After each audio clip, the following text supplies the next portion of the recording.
noite a todos e a todas, tudo bem? É com um enorme prazer que recebo vocês na nossa quinta live sobre o pré-lançamento do nosso livro.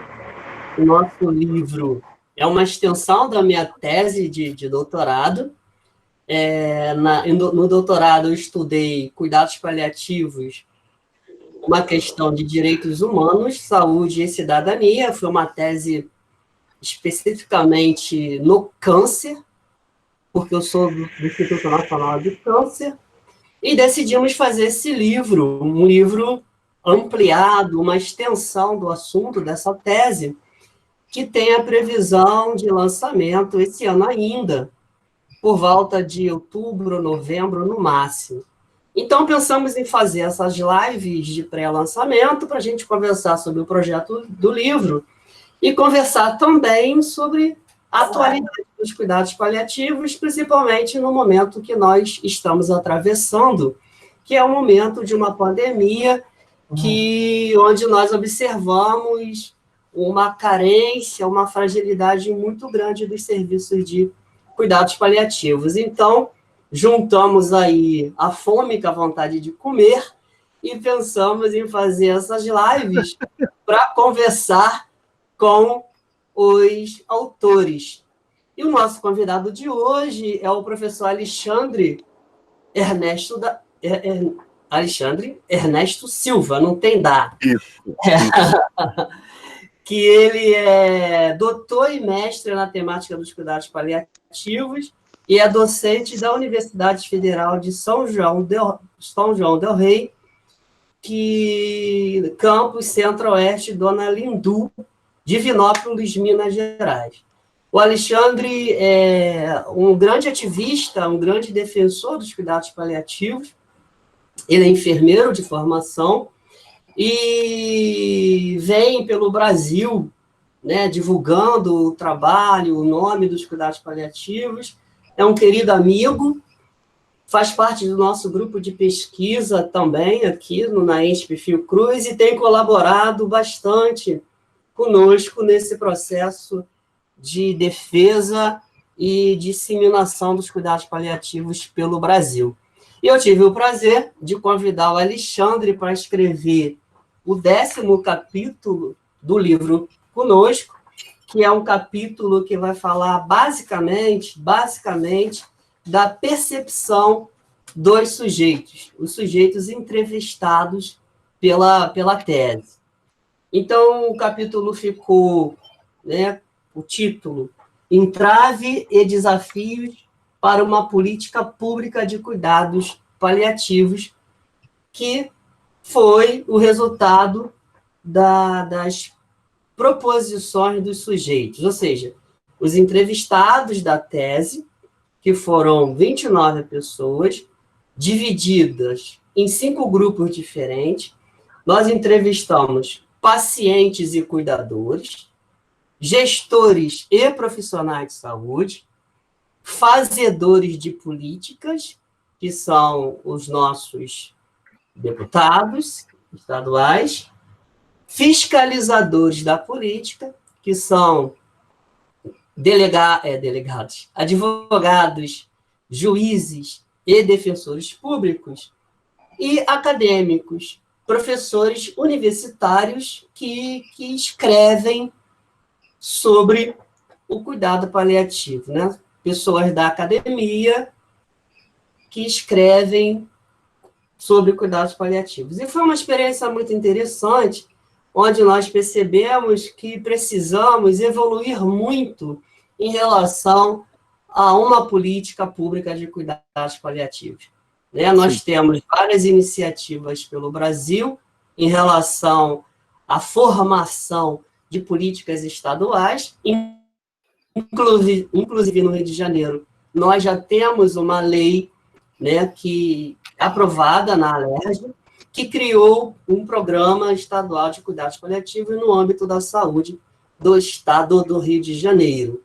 Mas a nossa preocupação e a nossa intenção é evoluir para uma política nacional, que acreditamos que precisamos de uma política nacional para organizar a atenção de cuidados paliativos no Brasil. Então, Alexandre, ele aceitou esse desafio e escreveu conosco esse capítulo. E, primeiramente, a gente vai querer ouvir do Alexandre como foi para ele participar dessa pesquisa, participar desse livro, escrevendo esse artigo juntamente com 3 alunas. Como um bom professor, ele não faz nada sem aluno, isso é extremamente importante, né? O nosso aluno, evidentemente, é o cara que vai reproduzir toda aquela verdade que nós acreditamos e vai levar à frente o nosso legado. Ele escreve com... Ajuda aí, Alexandre, o nome das alunas. Thaís, aluna do curso de Medicina, Rosimeire e Adelaide, alunos do curso de Enfermagem. Todas 3 participam do meu projeto de extensão de cuidados paliativos. 2 são orientandas minhas de TCC, né, de trabalho de conclusão de curso. E eu acho muito importante quando o Hernani fala dos alunos estarem juntos, mas numa vertente que a gente dá a direção, a gente direciona o que o aluno pode buscar, mas está totalmente sobre o nosso amparo, sobre a nossa orientação, sobre a nossa construção. Eu fico muito incomodado e eu falo isso porque há situações em que o professor só despeja no aluno a responsabilidade some, né? Então, não, é uma construção de fato juntas, e eu tenho muito que agradecer Thaís, Rosimeire e Adelaide por topar esse desafio junto comigo. E eu gostaria que você começasse falando dessa experiência, como que foi para você participar desse projeto? Sim. Primeiramente, agradecer, Hernani, né, todos os organizadores, pelo convite, por estar aqui. Eu acho que isso é fundamental a gente poder fazer um pré-lançamento antes mesmo do livro estar pronto, a gente poder trazer uma discussão, falar um pouco a respeito de como foi construir o capítulo. E gratidão, Hernani, por dividir um material tão rico, que é o material da tese do Hernani. Inclusive, ele dispõe isso, ela é pública, né, para leitura. Depois, se quiser, inclusive, colocar no chat alguma coisa, algum link para acesso à tese, eu acho que é muito importante. E especificamente o capítulo 10, que é tratar de alguma forma da política pública, isso se faz muito importante, porque, primeiro, Hernani, falar de política pública, eu tenho uma coisa que Eugênio Vilaça me ajuda a reafirmar que eu não estou errado de pensar isso, que política pública vai para além do papel. A política pública vai para além do que está escrito. E ela parte de um princípio que a gente tem que pensar na cidadania. A política pública, ela versa acerca da cidadania. E quando ela versa acerca da cidadania, eu tenho que pensar que, para mim, executá-la, desempenhá-la, não adianta deixar de falar isso que eu vou colocar agora. Precisa de política pública, tem que ter uma vertente importante chamada financiamento. Financiamento.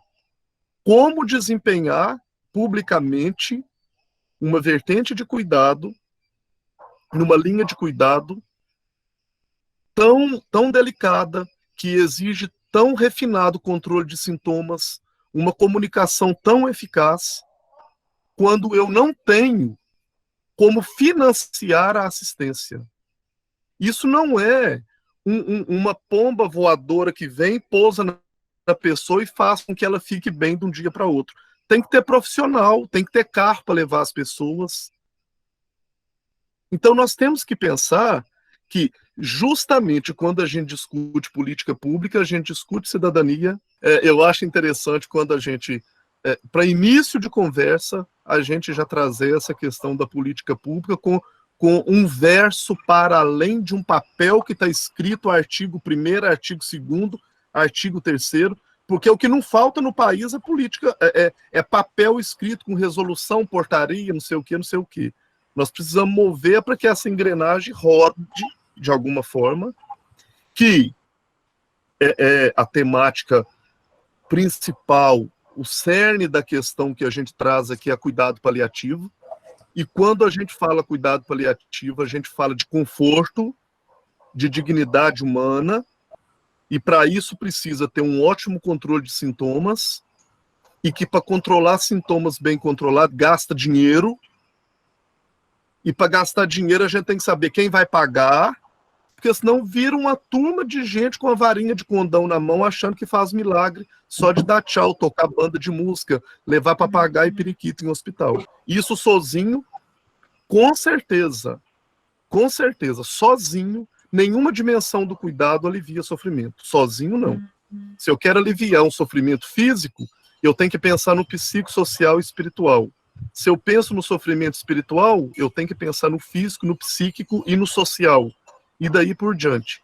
Então, falar de política pública e o que o Hernani discute na tese, eu acho que é muito importante, porque ele traz uma discussão sobre cuidado paliativo na vertente dos direitos humanos e da cidadania. E isso, sem dúvida nenhuma, é uma questão que a gente precisa aprofundar. Então, eu gostaria de começar agradecendo e pontuando o nosso capítulo para que lado que foi, que é importante, né? Ô, Alexandre, você fala de cidadania. Boaventura de Souza Santos, ele fala que a cidadania é uma coisa muito ativa. Tanto é que ele chama, ele defende uma cidadania de alta intensidade. O que seria a cidadania de alta intensidade? É justamente isso. É a participação da comunidade nos projetos públicos. Então, em cuidados paliativos, precisamos desenvolver, né, um cuidado público onde esse paciente tenha acesso como um cidadão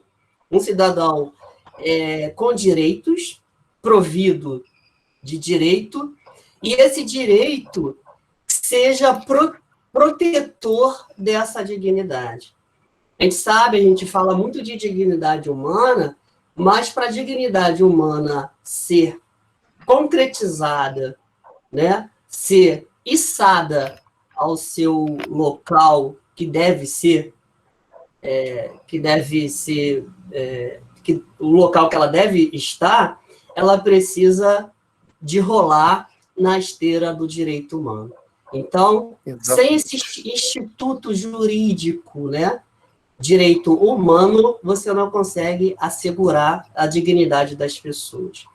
Então, para além de nossos pacientes ficar na sua posição passiva, esses pacientes, eles deverão participar desse tratamento, eles deverão participar pela luta e pela busca dessa política. Aí sim, a gente desenvolve, quando eu tiver a participação da comunidade, eu tenho o desenvolvimento de uma cidadania de alta intensidade. Até porque, Alexandre, dentro desses grupos de entrevistados, uma coisa que apareceu muito, até no grupo de juízes, no grupo de acadêmicos, é um desconhecimento quase que total. Exatamente. Eu quero te ouvir em relação a isso, e um desconhecimento quase que total de uma política pública, da nossa política pública do SUS. Então, eu queria te ouvir em relação a isso. Como a gente evolui com esse tema, com essa abordagem, com esse cuidado, com tanto desconhecimento? Sim. Eu queria colocar aqui que, validando e parabenizando as primeiras lives que já aconteceram da temática do livro, e Manuel Capelas trouxe uma fala que foi fundamental com você, Hernani, quando ele traz que cuidado paliativo ele vai para além de uma questão de conforto, a qualidade de vida, mas que é uma questão de cidadania e direitos humanos. Então, eu estou remetendo a fala dele que você traz novamente agora, e quando a gente quer falar sobre política pública, nós ainda estamos de forma muito incipiente falando da definição do que é cuidado paliativo, até hoje. Nós ainda estamos discutindo sobre isso.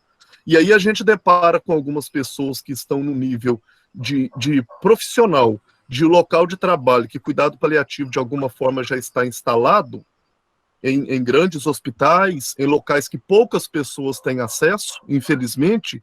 A gente depara com determinadas pessoas que falam assim: é hora de virar a página e é hora de discutir outras coisas.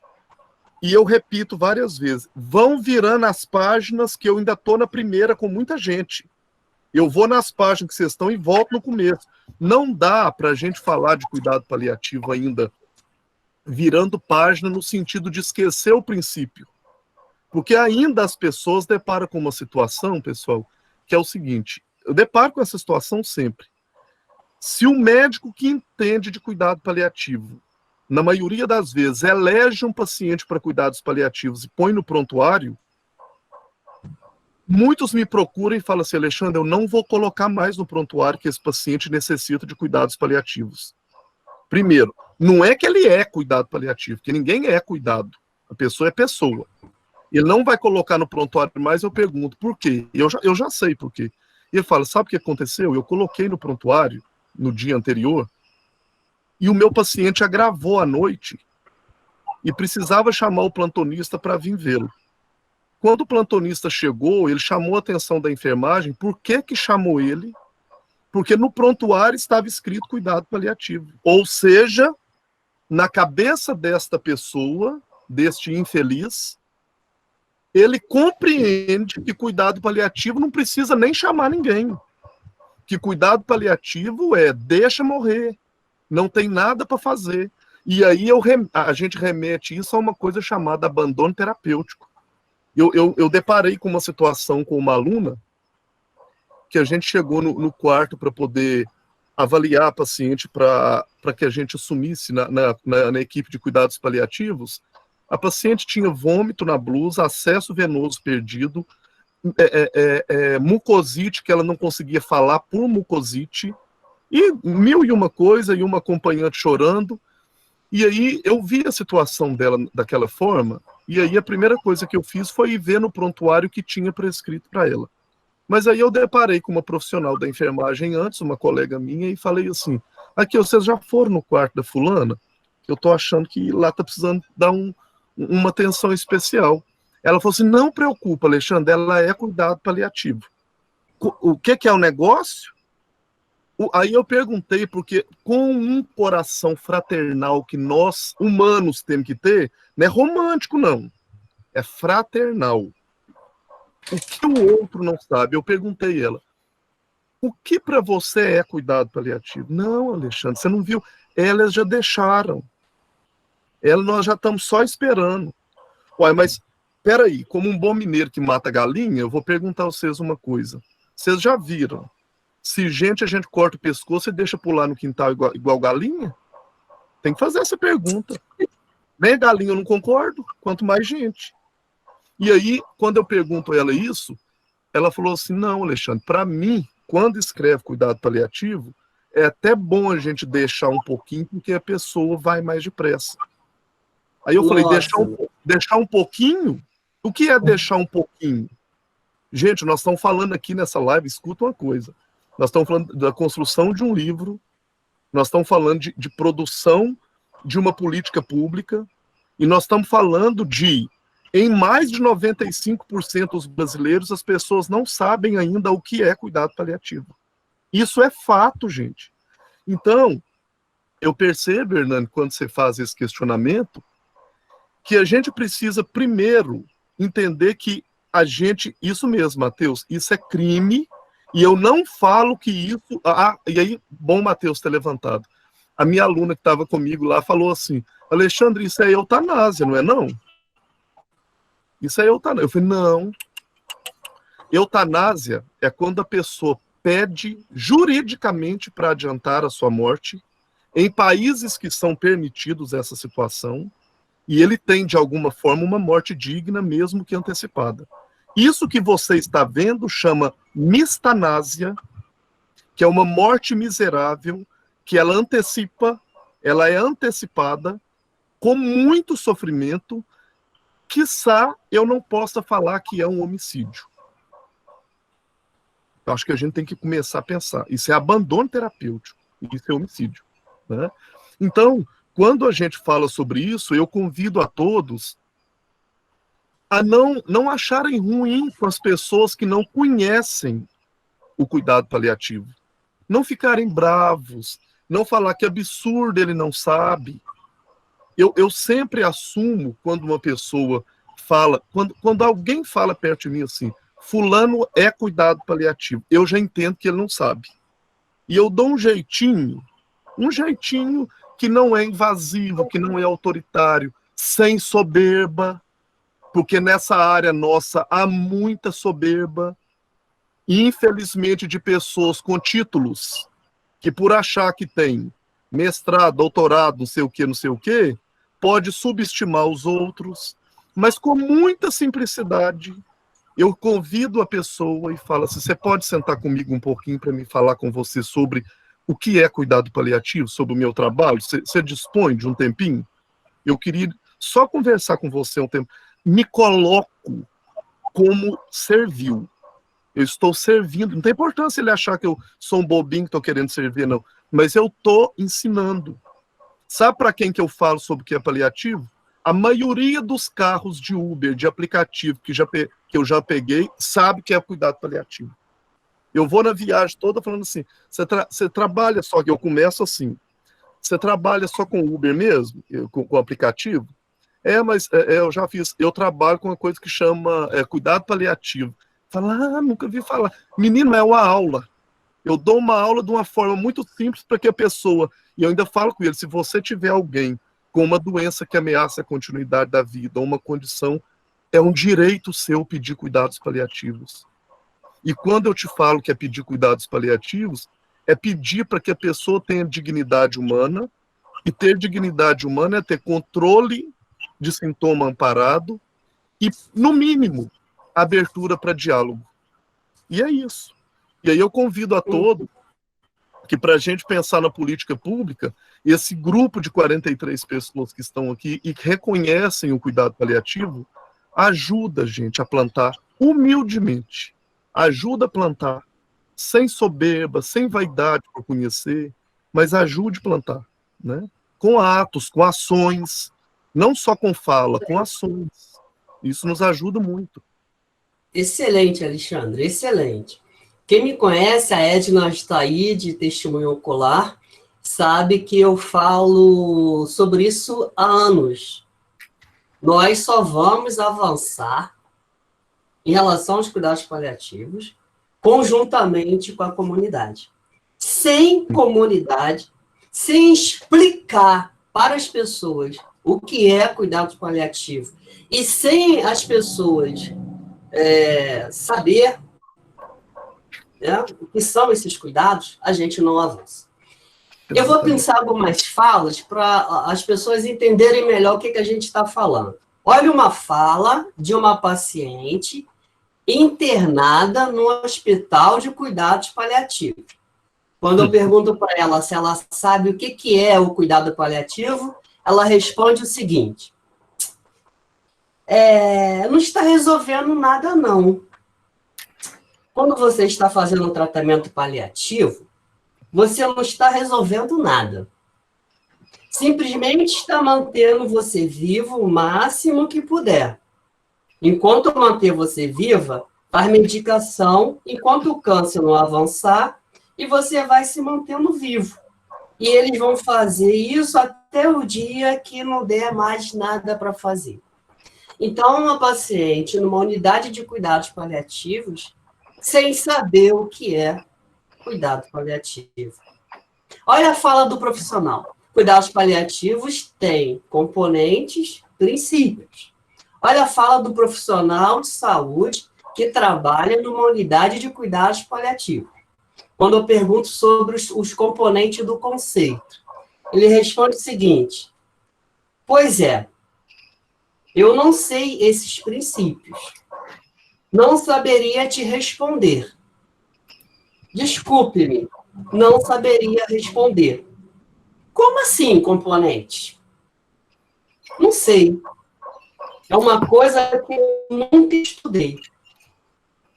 Um profissional de cuidados paliativos, dentro de uma unidade de cuidados paliativos, que não conhecia os princípios dos cuidados paliativos. Uma outra coisa que eu tenho observado, Alexandre, quem são os nossos pacientes paliativos? Quem você atende, quem eu atendo, quem a Edna atende, quem a Lívia atende. São todos trabalhadores, são todos pobres, são todos, a maioria, com baixo poder cognitivo de entendimento.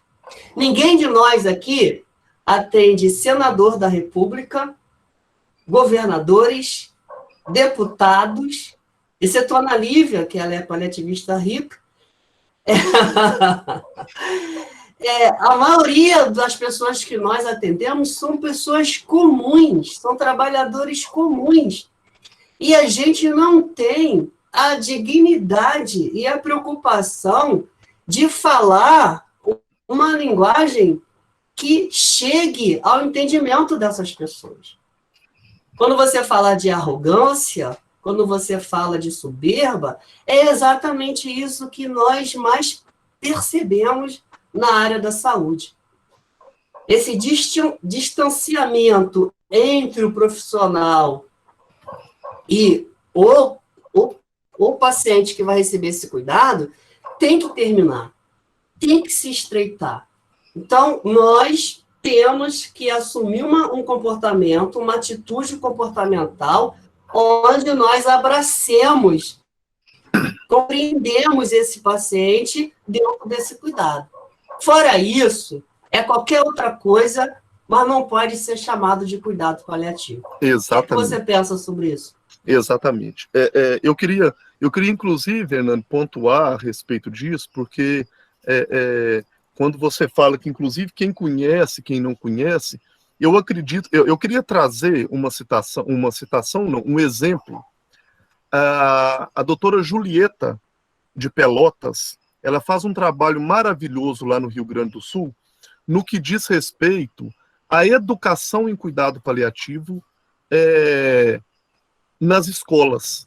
Ela desenvolveu uma cartilha para ensino fundamental, que a cartilha fala sobre morte, morrer e cuidados paliativos, mas de uma forma tão leve. Eu fui avaliador desse trabalho dela, mas de uma forma tão leve, e ela construiu um gibi. E ela, ao invés de trazer uma forma genuína de fazer cuidado e de colocar cuidado paliativo na pós-graduação, na graduação, ela está indo lá no ensino fundamental e plantando a semente de poder conversar sobre morte, morrer, cuidado paliativo, aonde isso pode vir diferente. Se vocês colocarem doutora Julieta, eu não estou com o material aqui agora, doutora Julieta, Pelotas, gibi, cuidados paliativos, morte e morrer, possivelmente vocês vão conseguir resgatar. Mas eu coloquei meu endereço de rede social, quem quiser me pedir lá pelo Instagram, depois eu resgato e mando também, tá? Mas, Hernani, eu acredito que, assim, quando a gente fala de cuidados paliativos, também tem uma questão que eu vejo que é muito, muito, muito grave, que é a gente pensar que cuidados paliativos... Isso, doutora Julieta Fripp, que a gente... professora Inês, maravilhosa, lá de Londrina, está aí com a gente, uma coisa boa. É uma pessoa muito querida, muito querida. Quando a gente fala de cuidados paliativos e fala de política pública e fala de sociedade, porque você trouxe uma fala que é o seguinte, sem incluir a sociedade, sem incluir as pessoas, né, não só os profissionais para discutir, infelizmente fica muito difícil a gente implantar alguma coisa no que diz respeito ao cuidado paliativo e a uma política pública. Aí há uma confusão muito grande, Hernani, pessoal, que eu percebo na fala das pessoas, que muitas pessoas acreditam também que cuidado paliativo é para o miserável, o pobre, que é um cuidado humanitário a pessoas frágeis economicamente. E eu queria colocar que tão digno é a pessoa que cuida da pessoa em situação de rua que necessita de cuidado paliativo, quanto aquele que cuida da pessoa que está na UTI do Einstein. Porque cuidado paliativo é uma abordagem voltada ao sofrimento humano, e tanto a pessoa economicamente em sucesso ou não, ele tem sofrimento. O sofrimento é inerente ao ser humano, ele perpassa o ser humano. A dor é evitável. A dor é evitável. O sofrimento, ele não é opcional. O sofrimento, ele é fato. E se o cuidado paliativo trabalha o sofrimento humano, nós temos que pensar em inserir para uma discussão robusta sobre quem necessita, como a gente pode aplicar os cuidados paliativos, nós temos que pensar em diferentes classes, inclusive, gente, quem faz pesquisa com cuidado paliativo e fala sobre percepção, por favor, colete a percepção da classe A à classe C. Não colete só da classe C. Nós precisamos ter outras percepções para que essa percepção ajude a construir uma política pública ideal. Porém, aí tem que vir um porém. Porém, as pessoas com menos acesso nem vou falar cuidado paliativo, as pessoas com menos acesso a uma qualidade de vida, com uma doença que ameaça a continuidade dela, as pessoas que menos têm acesso, infelizmente a gente sabe que são os economicamente desfavoráveis, são os pobres. E quando a gente pensa numa política pública, e que eu falei lá na primeira fala sobre financiamento, não adianta pensar numa política pública, bonita pública, e a gente tem que falar de financiamento, porque a maioria das pessoas que necessitam de um olhar mais específico, de um olhar especial, são as pessoas que não têm condição, por exemplo, quer ver um exemplo simples, mas robusto? A gente fala assim, a pessoa é idosa, tem uma demência, é pobre, tem um único filho, é viúva e ele precisa trabalhar para poder sustentar ele e a mãe, por exemplo. Essa mulher com demência, ela necessita de cuidados paliativos. Ela foi elegível aos cuidados paliativos por critérios que admitem. E aí eu pergunto, ei, Fábio, ela tem condição de pagar um cuidador? Ela tem condição de colocá-lo numa ILPI? Porque a maioria das instituições de longa permanência, o mínimo que a gente vê uma instituição de longa permanência, quando ela não é por organização não governamental, que já estão lotadas, ela é no mínimo R$3.000. E ele é um trabalhador, R$4.000. E ele é um trabalhador que ganha um salário mínimo e meio por mês, e aí eu vou com um discurso que é melhor ela ficar em casa, que a dignidade humana é em casa, que em casa gera uma grande dignidade, mas essa mulher não tem condição de ficar em casa, ele não tem dinheiro para comprar suplemento nutricional, e ela tem prescrição, a fralda ela não ganha. E aí, quando a gente pensa em construir uma política pública, eu tenho que pensar nele, eu tenho que pensar no que está nos melhores locais, com os melhores planos de saúde, mas a pegada da dor social, a pegada da dimensão social que leva à dor, das pessoas privadas de liberdade, privadas de acesso aos benefícios públicos e de cidadania, por incrível que pareça, a gente não acredita que a gente ainda, hoje, 2020, precisa falar sobre isso, chega a doer mais do que a dor física na maioria dos brasileiros. Chega a doer. E isso antes de ter uma doença que ameaça a continuidade da vida. Ele já doía. Ele já sentia dor por isso. Ele já não acessava o sistema. E muitas vezes a situação dele se agravou e chegou numa condição de irreversibilidade porque ele já foi, entre aspas, mistanasicamente excluído. Então ele já vem morrendo. Ele já vem morrendo. Então falar de uma política pública e não falar de dinheiro que vai beneficiar o cuidado do outro é ainda mais falar de fadiga por empatia. Eu tenho falado sobre isso ultimamente, Hernani. Eu peguei uma outra vertente para discutir, porque cientificamente a gente tem a fadiga por compaixão. Né? No cuidado paliativo, a gente fala muito de fadiga por compaixão. Alexandre, posso te pedir Pode. um favor?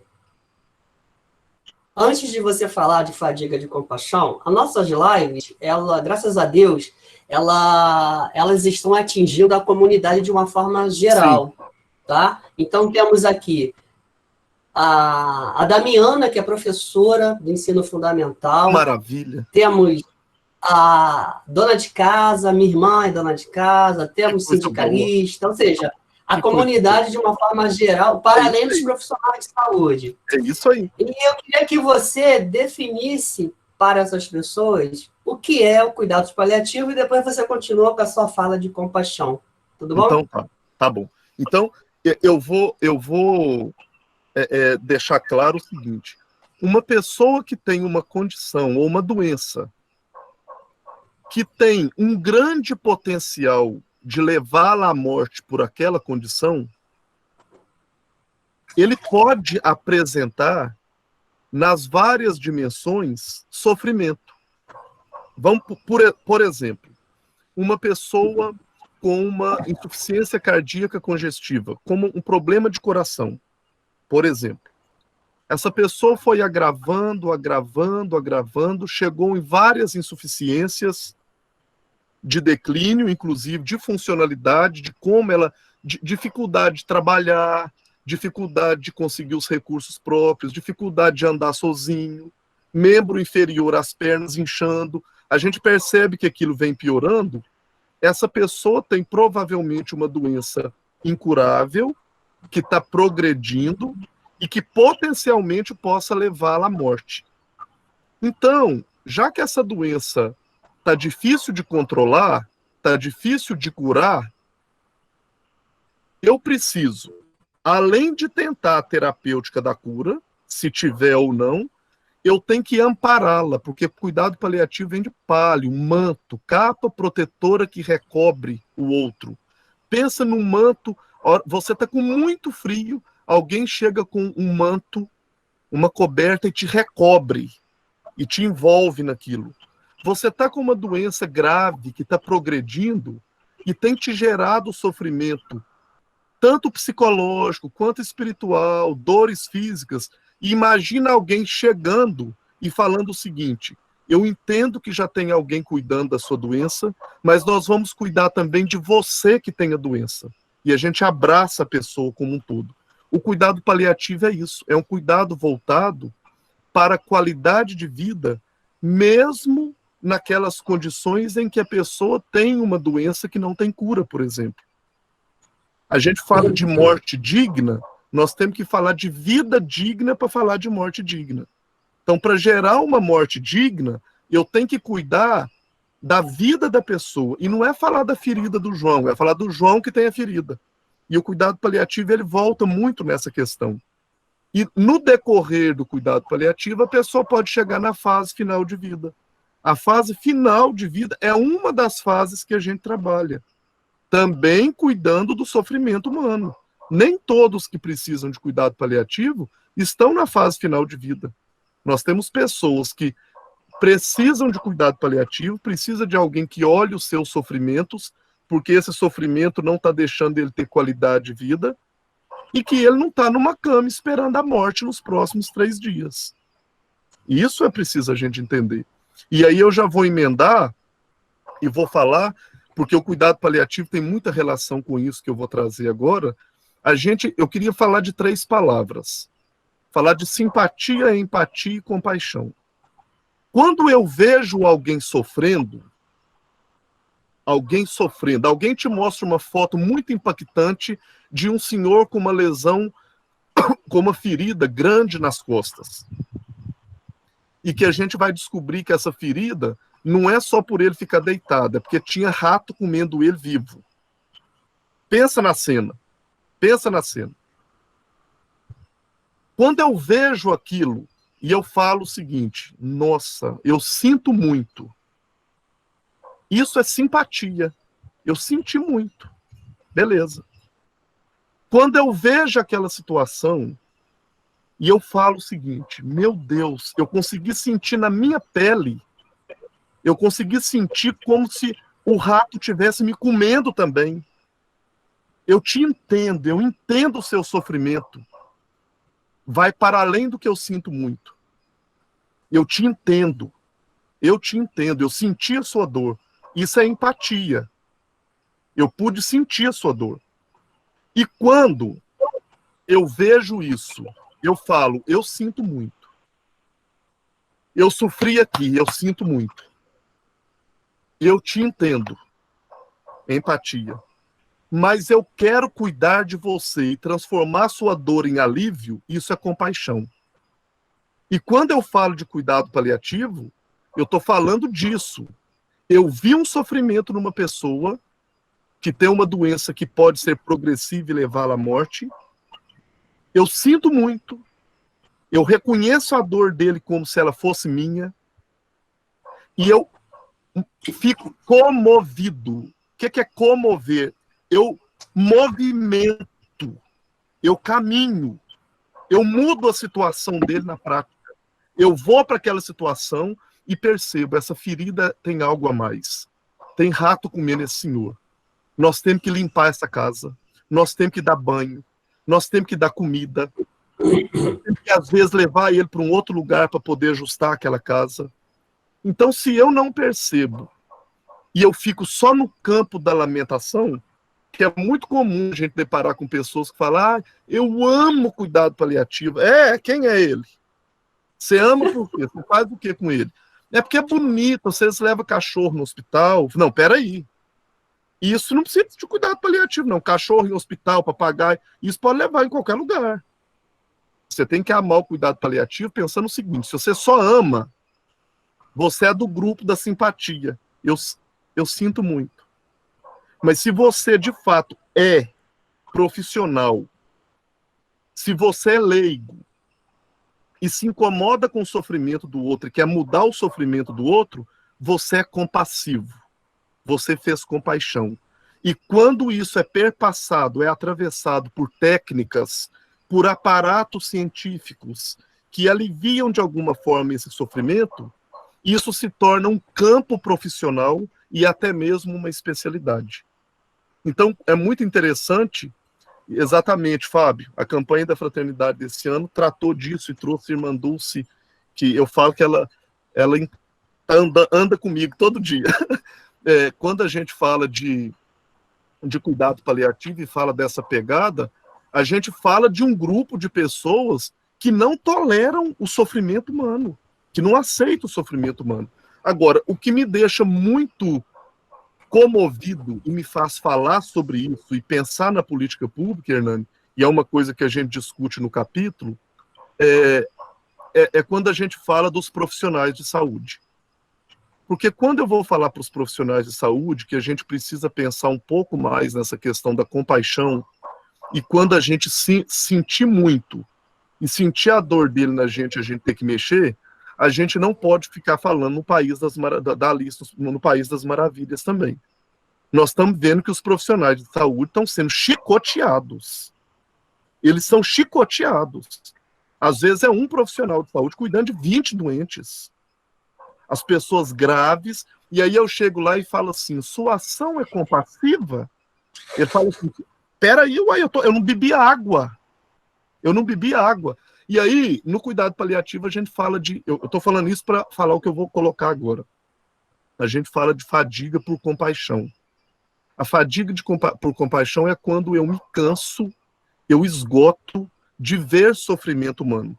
E eu reconheço a fadiga por compaixão como algo sério. Ela está no campo do burnout, das doenças, das situações que levam ao adoecimento por esgotamento. Mas eu venho um pouco antes falar que os nossos profissionais de saúde, eles estão sofrendo por uma coisa que é a fadiga por empatia. Sabe o que é isso? Sou eu, Alexandre, que vejo o sofrimento humano, eu entendo o sofrimento humano, e eu não dou conta de mudar. Eu quero ser compassivo, e o meio, as questões políticas, sociais, governamentais, não me deixam sentir compaixão, não sentir, não me deixa ser compassivo, não me deixa mudar a situação do outro. Então, quando a gente fala de assembleia, quando a gente fala de parlamento, quando a gente fala de Senado, a gente tem que fazer essas pessoas entenderem que a maioria de nós, profissionais de saúde ou não, empáticos nós somos. Eu sinto muito pela dor do outro. Eu tenho vários ex-alunos profissionais, e eu mesmo que já passei por situação, de sair de plantão chorando, porque eu queria ter feito mais e eu não tenho condições. Nós estamos vendo na Covid agora, pessoas que queriam ter feito mais e são desolados, não têm condição. Então, tudo bem. Eu entendo que tem a fadiga por compaixão, de pessoas que trabalham com pessoas em sofrimento. Mas eu gostaria de salientar que a gente precisa começar a pensar que as pessoas não estão podendo chegar nem no ato de sentir fadiga por compaixão, eles estão sentindo fadiga na empatia. Ele está descobrindo a dor do outro, ele sente a dor do outro, e ele não está tendo condição de fazer algo para transformar a dor do outro. Então eu gosto. Ei, Sandra, que coisa boa! Sandra Gonçalves, uma maravilhosa, essa aí. Gente do coração. Alexandre. Sim. Isso, a gente está chegando aqui no teto, né? Mas vamos combinar o nosso teto, 8h20, 8h30. 8h15. Porque está na hora de saudar, né? Tem tantas pessoas interessantes nessa live. Sim. Tem a professora Inês, né? A professora, eu usei a sua dissertação de mestrado, a sua tese de doutorado, estudei muito seus trabalhos para escrever a minha tese. É um prazer tê-la por aqui.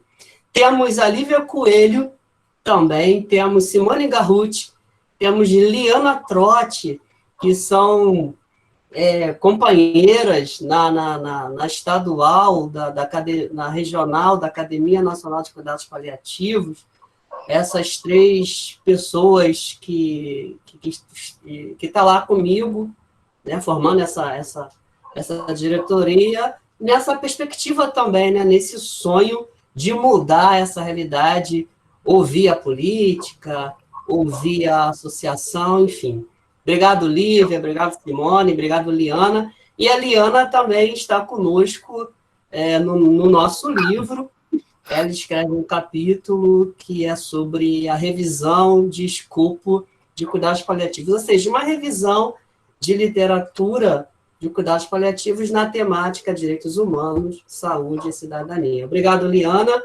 E temos alunos, o Fábio, e vários componentes aqui do nosso grupo de pesquisa, pacientes, enfim, obrigado a todos. A Edna, querida, como sempre, está aí. Alunos do curso de especialização, vários componentes do grupo, Mônica Benarroz, Souza, Fábio Gonçalves, enfim, obrigado a todos mais uma vez. E queria, se a Lívia, a Simone quisesse falar alguma coisa. Professora Inês, o microfone está aberto. Ela teve que sair, Inês. Ela tinha um teto que ela podia ficar, ela saiu agora. A Lívia, Lívia, não, pode falar. A Inês. A Inês, ela mandou uma mensagem agora. Sim. Pode falar, Lívia. Tudo bem, Hernani? Boa noite a todos e a todas. Eu queria agradecer aí a fala. Essa era a pegadinha? Era. Ele faz isso com a gente.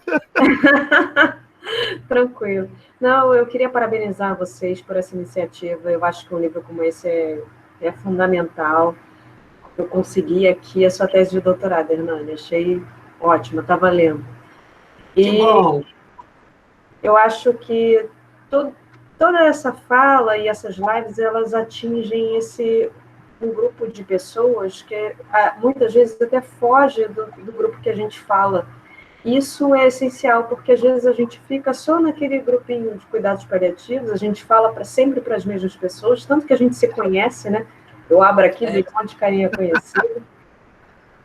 Mas é muito importante a gente atingir outros núcleos, outras pessoas, outras...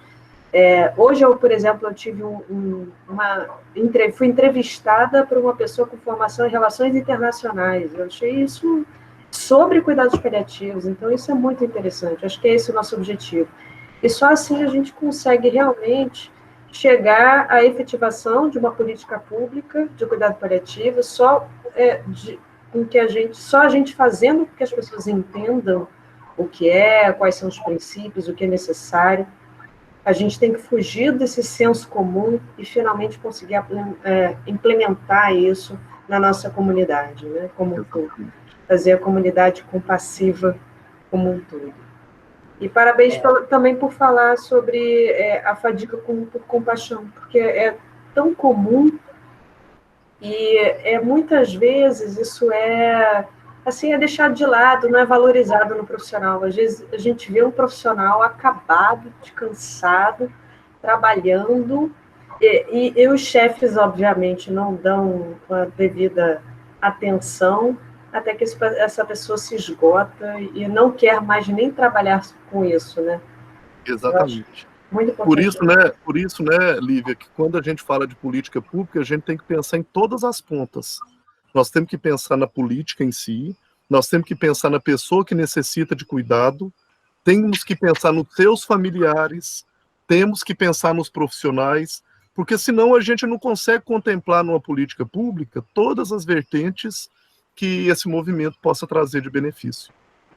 Eu queria falar uma coisa interessante, que eu fiz um estudo agora, rapidinho, com 300 técnicos de enfermagem, e eu achei um relato, eu achei uma coisa interessante, que era o seguinte, eu perguntei se tinha interesse em trabalhar com pacientes em cuidados paliativos, né?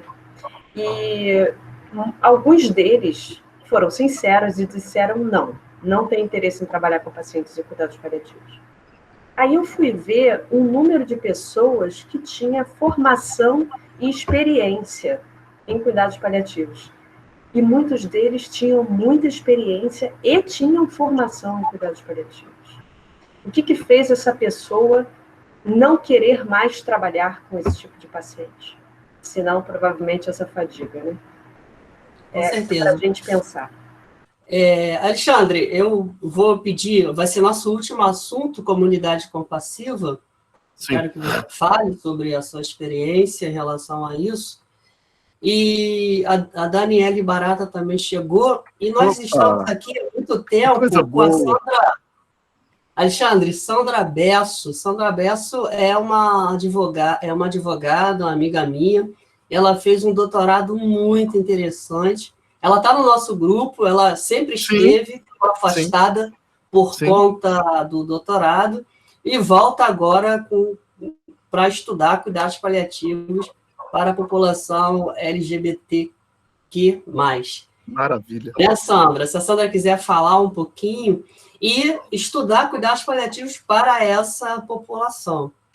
Alexandre, enfim, a gente já discutiu que só o profissional, só a área da saúde não vai dar conta disso. Precisamos dos políticos, precisamos da população. Da população. Então, como a população, sempre falei isso também, a comunidade vai ter que aprender a cuidar dos seus pacientes, dos seus doentes, não é isso? Vamos pegar o exemplo do câncer, que é a minha experiência. Então, a minha tese foi focada no cuidados paliativos e no paciente oncológico. E eu, do Instituto, que é a referência nacional, já percebo, não somente eu, mas o Instituto já sabe disso, que o INCA sozinho não dá conta. Não vai dar conta, não adianta que não vai dar conta. Eu queria que você falasse que história é essa de treinar a comunidade para cuidar dos seus doentes? Eu acho que a pegada tá um pouco antes do treinar. A gente percebe assim que falar do processo de morte, morrer, de cuidado, de tudo isso, não é uma coisa só de profissional de saúde, ele é da comunidade como um todo, né?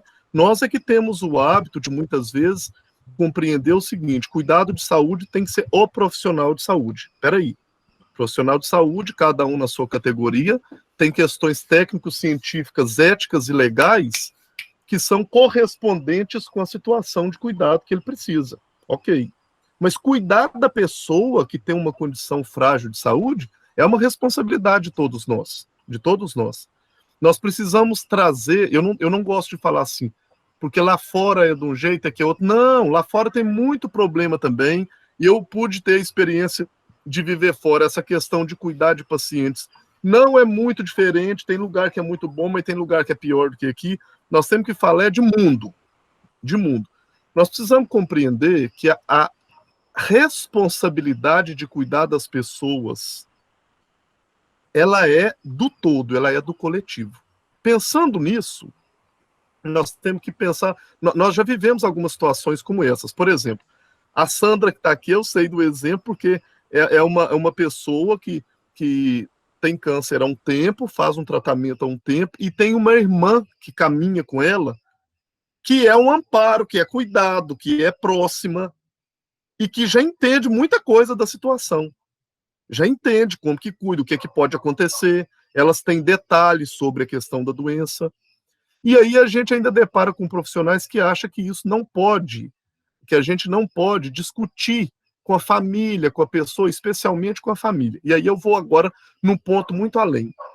Em Kerala, na Índia, Raja Gopal, que é um profissional, percebendo o número de pessoas que necessitavam de cuidados de saúde e que sentia isso que o Hernani trouxe, que os serviços de saúde não tinham perna para dar conta de tanta gente, ele desenvolveu uma rede de vizinhos, uma rede de bairros, que eles pudessem, enquanto profissionais de saúde, capacitar um grupo de voluntários daquele bairro, daquele prédio, daquela zona rural, daquela comunidade, daquela favela, entende? De alguns lugares, para que aquele grupo cuidasse do próprio grupo. Então ele desenvolveu isso numa área extensa da Índia, capacitando as pessoas da comunidade que tinham empatia pelo sofrimento humano. Ele capacitava para que elas pudessem derramar essa emoção em forma de ação, que aí a gente chama de compaixão, derramar essa emoção em forma de ação sobre as pessoas que viviam com eles. Então, se a gente for observar num bairro, numa comunidade, a gente percebe que ali tem vários protagonistas do cuidado. Várias pessoas que gostam de cuidar dos outros, que são acompanhantes de outros quando internam, voluntariamente. Que quando alguém no bairro está precisando de dar um banho e a família está muito frágil, ele vai lá e ajuda a dar banho. Essas pessoas precisam, de alguma forma, serem reunidas, e aí é quando a gente coloca que o cuidado humano é de responsabilidade de todos. Eu nem gosto da palavra coparticipação, é participação. Todos nós participamos do cuidado do outro.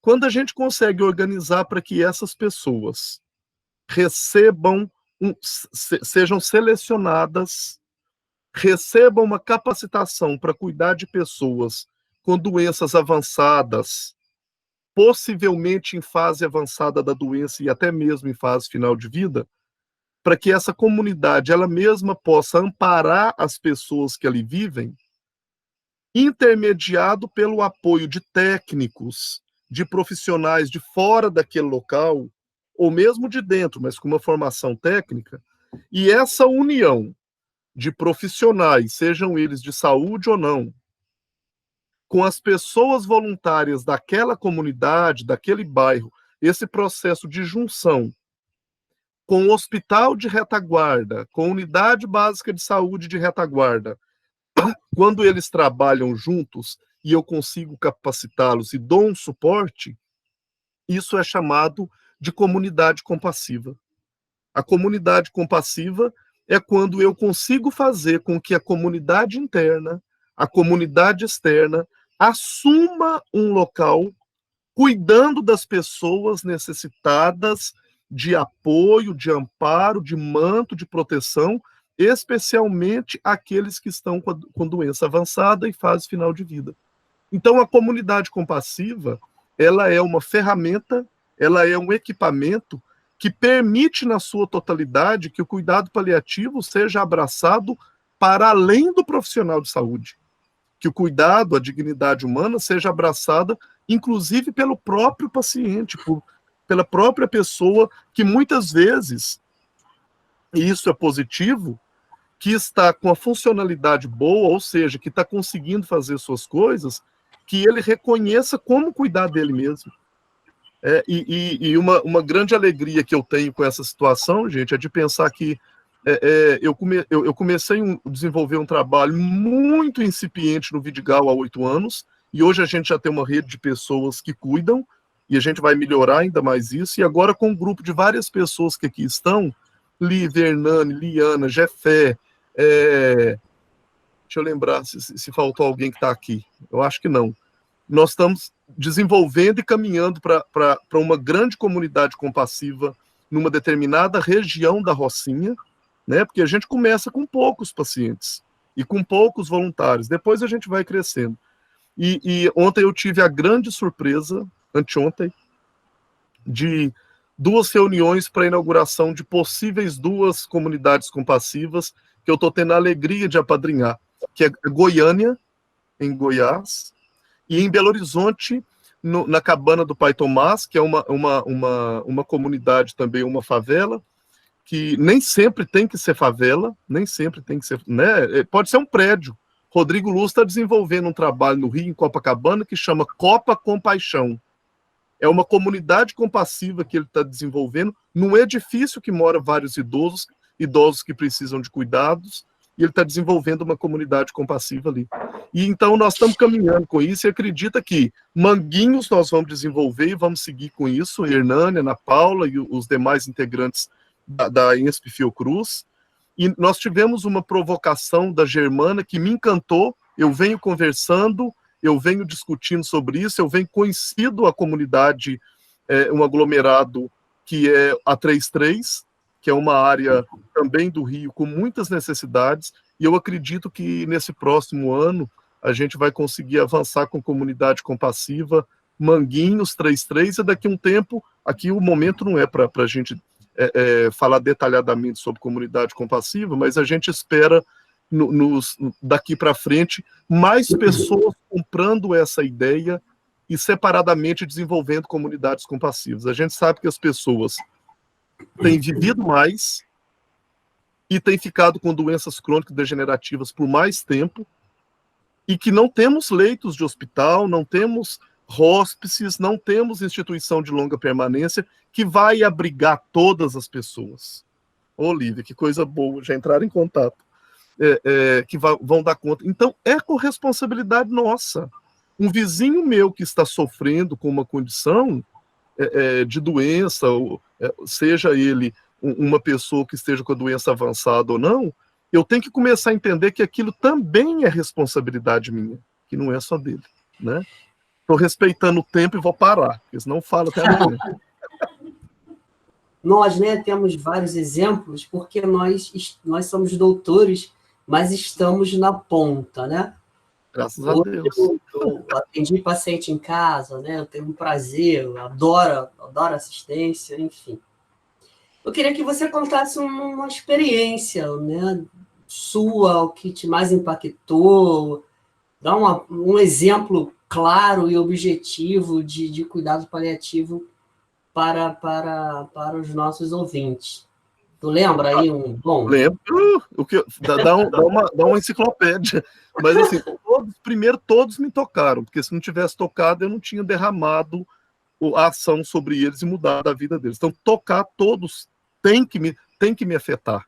Nós temos que nos sentir afetados para poder mudar a vida de outro. Mas, como você disse, o que mais impactou, tem vários, mas o pessoal sempre traz, muitas vezes eu ouço o pessoal falar de história de tragédia, eu quero trazer uma história de sucesso, né?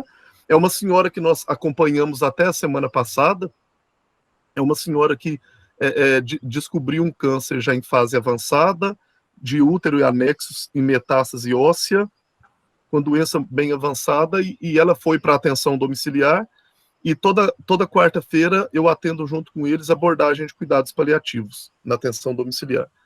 E aí o pessoal da atenção domiciliar do SUS falaram assim: Alexandre, tem uma paciente para poder admitir, e é uma paciente que está num sofrimento psíquico, um sofrimento de abandono de Deus, que é um sofrimento espiritual tão grande que eu acho que a gente precisava conversar com ela. Ok, vamos conversar. Quando eu cheguei que abordei ela, ela falou para mim assim, eu falei, me conta o que você sabe sobre sua condição. né? A primeira pergunta que a gente... É uma coisa que quem é profissional de saúde está aqui tem que parar de chegar na casa do povo, chegar em leite de hospital dando palestra. Você tem que chegar com ouvido. Você tem 2 ouvidos e uma boca, não é à toa. É para ouvir. E ele tem uma história para te contar. Então, me conta o que a senhora sabe sobre a sua condição, por que a senhora está aqui. Aí ela falou para mim assim, não, eu estou aqui, eu voltei para casa e agora eu estou aqui porque eu fui comunicada que não tem jeito mais, que eu não sobrevivo, que minha vida acabou. Eu falei, acabou aonde, que dia e qual lugar que acabou? Ela falou, a partir do momento que eu tive a notícia, Alexandre, eu morri ali, eu não tenho mais vida. E aí, na verdade, possivelmente foi a forma que foi falado para ela. Aqui não deu, seu tratamento chegou ao fim, porque depois a gente descobriu que tinha sido mais ou menos assim. E, infelizmente, não tem mais nada que eu possa fazer para você. Então, agora eu vou te mandar para cá, você tem que aproveitar o que você tem. Foi mais ou menos assim. E eu não culpo a pessoa que mandou, porque o sistema é uma engrenagem, o negócio é um problema e a pessoa não tem tempo de fazer muita coisa diferente, infelizmente. E aí, quando eu abordei ela, que ela trouxe esse sofrimento, vou resumir, nós começamos a fazer primeiro uma conferência familiar para acolher a família, que estava sem chão e sem rumo, não sabia o que estava acontecendo e para onde ia. Uma paciente com expectativa de 3 meses de vida, neto chegando, nascendo neto na mesma época que ela estava indo para casa, e a gente começou um processo de acolher a família, de acolhê-la, de ver o que mais fazia ela sofrer naquela condição. E aí nós tivemos um avanço tão grande em 15 dias que ela conseguiu fazer as diretivas antecipadas de vontade comigo. Eu consegui perguntar a ela, inclusive no momento de fim de vida, o que ela queria. Se ela tivesse falta de ar, se ela não tivesse dando conta dela mais, se ela queria dormir, se ela queria um remédio para dormir, e ela sinalizou que sim, ela sinalizou que queria um manto azul para ser velada, ela queria que, próximo ao momento da morte dela, que não fosse levada para o hospital, porque aí ela começou a absorver que aquilo era possível. Ela queria os filhos e os netos juntos, ela é católica, pediu para rezar um terço da misericórdia. E aí a gente foi desenvolvendo, e a médica da equipe foi minha aluna e foi me orientando do projeto. E aí a gente foi trabalhando junto, e ela, uma menina ótima, foi trabalhando o controle de sintoma físico, que era muita dor, o paciente tinha muita dor física, principalmente porque teve acometimento de acetábulo, né, de junção fêmur-quadril aí, e ela sentindo muita dor. Nós conseguimos aliviar ao máximo a dor dela. Na fase final de vida, nós entramos com a questão da sedação no domicílio. No momento que a gente começou a sedação, a família estava ali junto, em oração. O manto que recobria ela já era um manto azul, que ela falava que era o manto de Nossa Senhora. É a fé dela, não é a minha. Eu tenho que pensar na fé dela, não é a minha, né? E ela veio a falecer depois da sedação, 3 dias depois. E aí a gente não costuma, enquanto equipe, em velório, porque não é interessante. Aquele é um momento da família.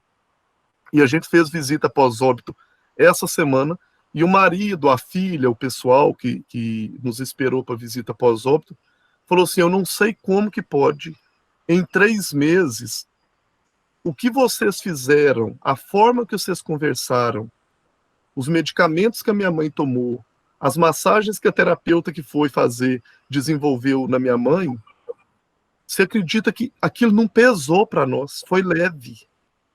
Eu tenho certeza, no velório, Alexandre, a gente não conseguiu chorar, porque não tinha motivo, foi muito bom. Então, resumindo, o cuidado paliativo tem que gerar no outro, de alguma forma, isso. Mesmo que a pessoa morra por aquela condição, porque quem não sabe que vai aqui tem que ficar sabendo, vai morrer tudo. Se você é bonzinho, morre, malzinho, morre. Você reza terço, morre, você não crê em nada, morre. Dá tiro, morre. Tá tudo morre. E aí, se a pessoa sabendo que está numa condição, numa doença avançada, ela é amparada e a família possa sentir amparo, que isso é muito importante, a morte, aí sim, ela é considerada um evento natural e não traumático. E isso é cuidado paliativo. Então, são essas coisas simples que me comovem, que me deixam impactado Não são grandes cenas de tragédia. É isso. Você saber que aquela senhora teve uma partida feliz porque teve uma coisa que Sancho, que é o médico espanhol que eu gosto muito, já fala: nós precisamos de mais obstetras da alma. Nós temos muito obstetras, né, médicos, enfermeiros, que trazem as pessoas à vida com um parto humanizado. Nós precisamos de obstetras que façam partidas humanizadas. Partidas humanizadas. E todos nós podemos conseguir isso. Tá Excelente. Bom? Antes da pergunta final, Alexandre, já que você falou de fé... Tem outra? Você está acabando toda hora. Eu queria que você falasse rapidamente, em 1 minuto, sobre a importância da espiritualidade em cuidados paliativos. Hernani, eu não vou aventurar em falar em 1 minuto sobre uma coisa tão nobre. Dois. Não, eu não posso fazer isso. Eu vou só falar uma coisa rápida, mas rápida mesmo, e pelo amor de Deus, quem reconhece, eu vi que tem inclusive um capelão, pelo amor de Deus, o Hernani está me pondo uma prova de fogo, eu não poderia fazer isso. Mas quem é o capelão que tá com a gente? A base do cuidado. A base do cuidado paliativo, a base do cuidado, eu não vou pôr a palavra paliativo, a base do cuidado é a espiritualidade. Porque a espiritualidade, ela não remete apenas à religião institucionalizada. A espiritualidade, ela diz respeito àquilo que dá sentido à vida. Ela diz respeito àquilo que para a pessoa é sagrado, que para ela faz movê-la. E as religiões, para não falar de instituição, são os aparatos que aproximam ela daquilo que para ele é sagrado. Então, eu vou dar um exemplo.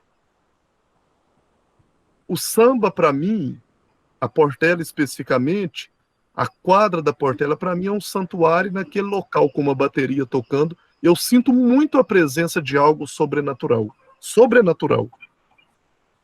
Então, o usar do samba, da escola, daquele movimento, daquelas pessoas, para mim, em determinado momento, é religião, porque me leva a uma situação, a um êxtase que é muito sagrado. Então, quando a gente cuida de pessoas com doenças avançadas, que necessitam de cuidados, procurem saber o que é sagrado para ela, o que faz com que elas se movam, o que faz com que elas tenham sentido na vida, e não permita que ela aproxime disso. Faça disso. Faça com que ela aproxime disso. Não só permita, faça com que ela se encontre mais próximo do que é sagrado para ela.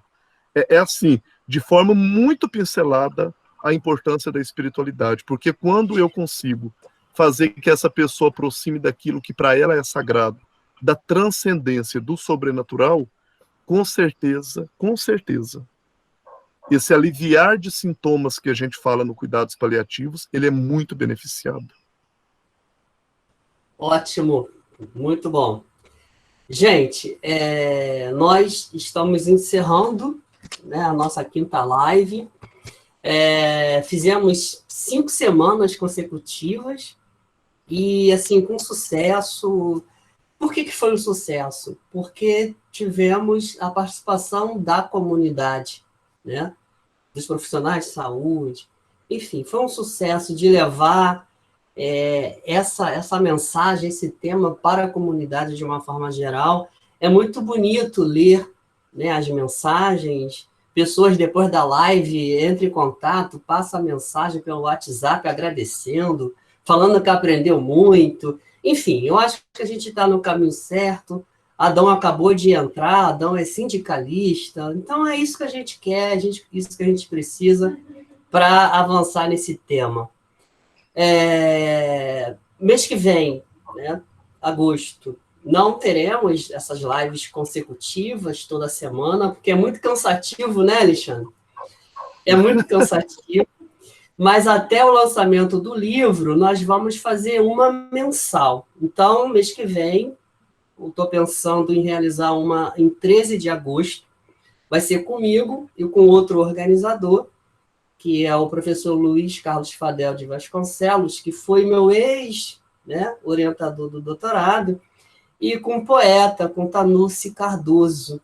Esse poeta é um poeta famoso, premiado no Brasil e fora do Brasil, e ele tem vários poemas sobre morte, e ele vai ser o nosso convidado para essa discussão. E provavelmente em setembro teremos mais uma, outubro, novembro, talvez outubro ou novembro, com o lançamento do livro, faremos outra live. Mas estou pensando, de repente, fazer live pelo nosso grupo de pesquisa. Hoje a Mônica Benarroz já provocou isso. Enfim, a gente pode pensar dentro do nosso grupo, trazer para a baila essa questão da espiritualidade, a questão da bioética com a Edna.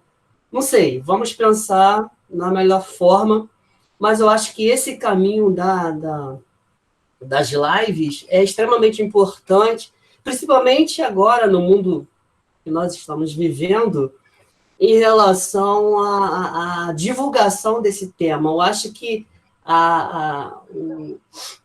atinge bastante pessoas, né?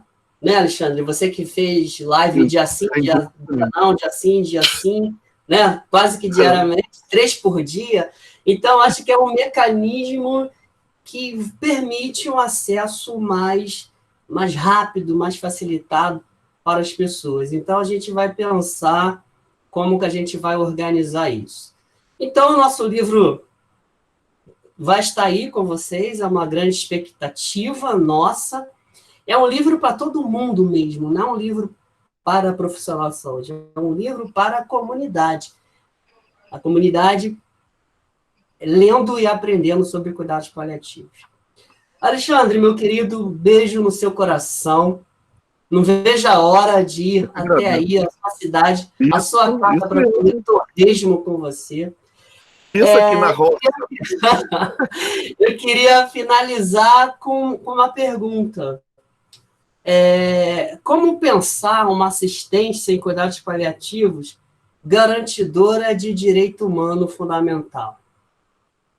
Eu não acho que é como pensar, eu acho como agir, é construindo uma política pública que abarque muito mais do que uma forma de assistência, mas que abarque profissionais, pacientes e familiares, a comunidade como um todo, para a construção de um modelo que possa não responsabilizar um serviço de saúde, uma única ponta do eixo de funcionamento social, responsabilizar pelo sofrimento humano, mas pensar não, é fazer uma política pública que, de fato, costure todas essas pontas e todas as dimensões do cuidado. Eu acredito que não tem outra saída, porque senão a gente vai continuar tendo ações isoladas, ações humanitárias isoladas, que, de fato, cada um inventa a sua roda como acha e a gente vê grandes benefícios por alguns e por outros nada. Então é uma política pública nacional, né?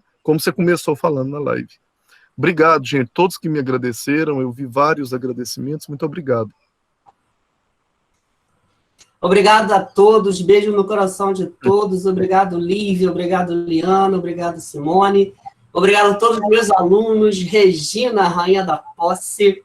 Obrigado, querida. Obrigado a minha irmã, que está toda semana me apoiando. Obrigado, querida. Obrigado a todos. Vamos. Hernani, só para lembrar que as lives vão estar disponíveis no YouTube.